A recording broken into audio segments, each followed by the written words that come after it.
વિશ્વ પર્યાવરણ દિવસની ઉજવણીના ભાગરૂપે 5 દિવસ દરમિયાન દરરોજ એક ટ્રાફિક સિગ્નલ પર ટ્રી પ્લાન્ટેશન ડ્રાઈવ, મફત વાહન પીયુસી ચેકઅપ કેમ્પ અને કુલિંગ ઝોન કરવામાં આવશે. ગુજરાત પ્રદૂષણ નિયંત્રણ બોર્ડના સહકાર સાથે સુરત સ્થિત ધી ઇવેન્ટ થિયરી સંસ્થા દ્વારા સુરતમાં 5 થી 9 જૂન દરમિયાન વિશ્વ પર્યાવરણ સપ્તાહની ઉજવણી કરવામાં આવશે.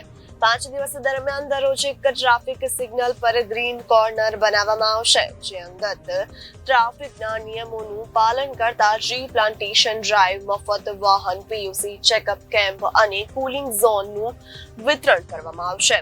ધી ઇવેન્ટ થિયરીના સંસ્થાપક રામ અવતાર યાદવે જણાવ્યું કે સુરતને હરિયાળા શહેરમાં પરિવર્તિત કરવા પર ધ્યાન કેન્દ્રિત કરવા સાથે અમે 5 જૂન ઉજવવામાં આવતા વિશ્વ પર્યાવરણ દિવસના સન્માનમાં એક યુનિક પહેલ એટલે કે ગ્રીન કોર્નર રજૂ કરી રહ્યા છે.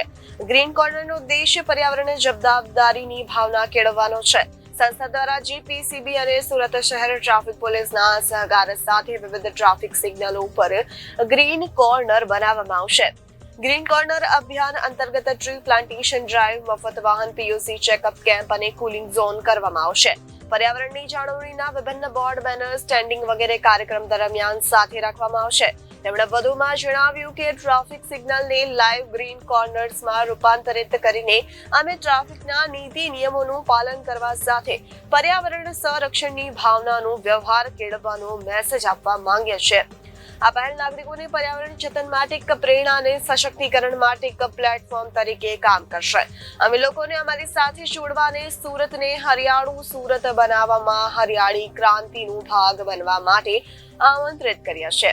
કાર્યક્રમના આયોજન માટે સુરતની milk palace, Anupam Rasayan company, HDFC bank, Amaron battery, global કલાયન્સ, પ્રાઇમેક્સ મીડિયા વગેરે સંસ્થાઓનો પણ સહકાર મળ્યો છે. મારું નામ જોએબ વિરાણી છે અને હું મિલ્ક પેલેસથી છું. આજે ગુજરાત પોલ્યુશન બોર્ડ સાથે મળીને ઇવેન્ટ થિયરી સાથે અમે લોકોએ મળીને એક પોલ્યુશન માટે એક મુહિમ જાહેર કરી છે કે જે ગ્રીનરી વિશે અને પીયુસી, જેમ કે આજે અમે લોકો જે મુહિમ અમારી છે પીયુસી માટેની, કે જાહેર જનતાને ખબર પડે કે પીયુસી કેટલું ઇમ્પોર્ટન્ટ છે, અને એના માટે અમે લોકોએ અહીંયા એક સ્ટોલ પણ રાખ્યો છે જેથી પીયુસી લોકો અહીંયા જ ઇન્સ્ટન્ટ કરાવી શકે છે. પર્યાવરણ દિવસે સંદેશ એક જ આપવો કે વધારે ગ્રીનરી પોતાની આસપાસ વાવો અને હેલ્ધી ખાઓ અને હેલ્ધી जीवो. मैं अनीता हेंगोरानी हूँ, डायरेक्टर ऑफ ग्लोबल कोलायंस. मैडम, आज किस तरह का कार्यक्रम? ये आज वर्ल्ड एनवायरनमेंट डे है जो थी थियरी इवेंट ने जिसने ये बहुत अच्छा प्रोत्साहन किया है पेड़ उगाने के लिए कि हमें सूरत वैसे ग्रीन सिटी से कहलाई जाती है, तो ये बहुत अच्छा इनिशिएटिव लिया है कि हमें और पेड़ उगाने चाहिए और ये बहुत अच्छा है हमारे सिटी के लिए.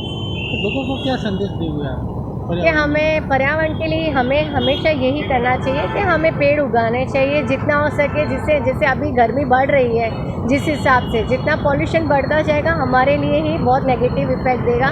जितना हो सके आप पेड़ उगाइए जिससे हमारे पर्यावरण को बहुत ही अच्छा और बारिश की संख्या. નમસ્તે, હું ડૉક્ટર જિજ્ઞાસા ઓઝા ગુજરાત પ્રદૂષણ નિયંત્રણ બોર્ડ સુરતનું રિપ્રેઝન્ટેશન કરું છું. અને આજે વિશ્વ પર્યાવરણ દિવસ નિમિત્તે અમે જીપીસીબીએ સ્ટેક હોલ્ડર્સ સાથે ઘણા બધા કાર્યક્રમો રાખ્યા છે.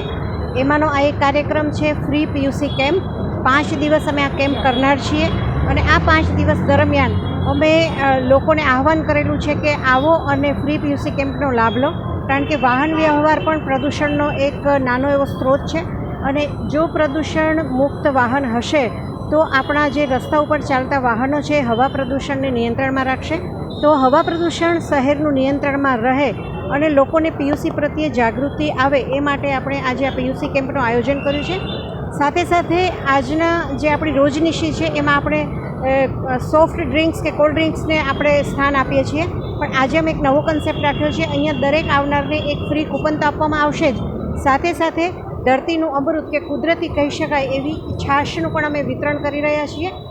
સાથે સાથે આ ગરમીનો જે માહોલ ઊભો થઈ રહ્યો છે, ગરમીને કંટ્રોલ કરવા માટે કે નિયંત્રણ કરવા માટે અમે દરેક જે પીયુસી માટેનું કૂપન લેશે એમને એક વૃક્ષ પણ અમે અહીંથી આપીશું, નાનકડો છોડ આપીશું, જે એમના ઘરે વાવી અને એ આખું વર્ષ ઠંડકનો અનુભવ કરશે અને પ્રકૃતિની સાથે પોતાનું સમય પસાર કરી શકશે.